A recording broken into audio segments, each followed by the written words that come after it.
तो चलिए आज बात करते हैं एक ऐसी सरकारी बचत योजना की जो कई परिवारों के लिए एक बहुत ही भरोसेमंद विकल्प है, सुकन्या समृद्धि खाता। देखते हैं कि ये बेटी के भविष्य को सुरक्षित बनाने में कैसे काम आ सकती है। बेटी की पढ़ाई हो या फिर उसकी शादी, ये कुछ ऐसे बड़े खर्चे हैं जिनके बारे में हर माता पिता सोचते हैं और इन बड़े लक्ष्यों की तैयारी के लिए सही प्लानिंग करना बहुत जरूरी है। और जब भी ऐसी प्लानिंग की बात आती है ना, तो एक नाम जो जरूर सुनने को मिलता है वो है सुकन्या समृद्धि खाता। तो आज हम इसे बिल्कुल आसान शब्दों में समझेंगे कि ये आखिर है क्या और काम कैसे करता है। तो सबसे पहले ये जानते हैं कि इसके बुनियादी नियम क्या हैं। मतलब ये खाता कौन खोल सकता है और कहां जाकर खोल सकता है।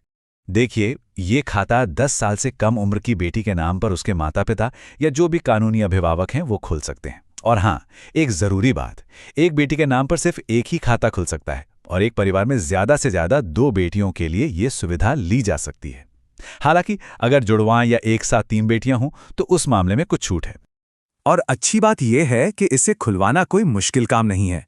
किसी भी अधिकृत बैंक, चाहे वो सरकारी हो या प्राइवेट या फिर अपने नजदीकी पोस्ट ऑफिस यानी डाकघर में भी ये खाता आसानी से खोला जा सकता है। चलिए अब आते हैं सबसे जरूरी सवाल पर कि इसमें पैसा बढ़ता कैसे है। समझते हैं कि कितना पैसा जमा करना होता है, उस पे ब्याज कैसे मिलता है और ये मैच्योर कब होता है। इसमें शुरुआत करना बहुत ही आसान रखा गया है।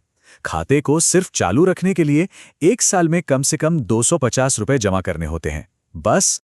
और अगर किसी की गुंजाइश ज्यादा है तो 1 साल में ज्यादा से ज्यादा 1.5 लाख रुपए तक इसमें जमा किए जा सकते हैं।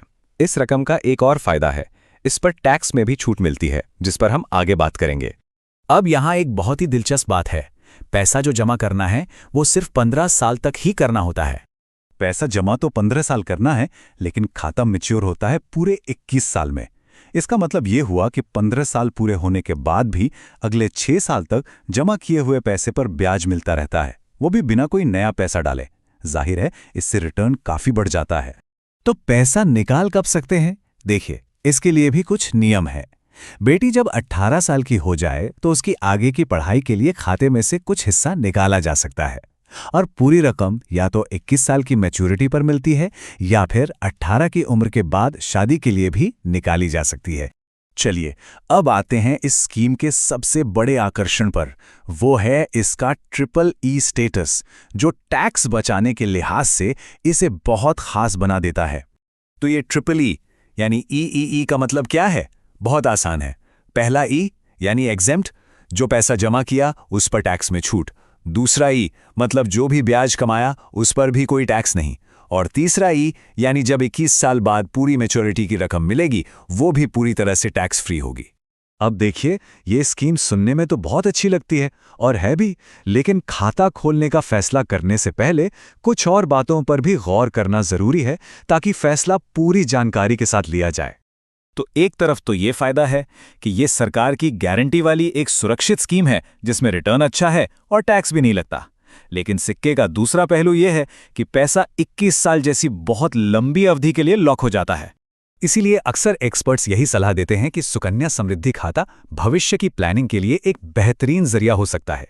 लेकिन सारी की सारी बचत सिर्फ इसी में नहीं डालनी चाहिए। हमेशा अपने निवेश को अलग अलग जगह पर बांट कर रखना, जिसे हम डाइवर्सिफिकेशन कहते हैं, एक समझदारी वाला कदम होता है। तो सवाल आखिर में यही आता है कि क्या ये सुरक्षित और लंबी अवधि वाली योजना किसी परिवार के वित्तीय लक्ष्यों के लिए एकदम सही बैठती है? इसका जवाब हर किसी को अपनी जरूरतों, अपनी आमदनी और भविष्य के लक्ष्यों को देखकर ही मिलता है। रिस्क सिर्फ मार्केट में होता है, प्लानिंग में नहीं। DGN कैपिटल मैनेजमेंट के साथ स्टॉक मार्केट, म्यूचुअल फंड और insurance. AMFI IRDAI certified. Your success our priority.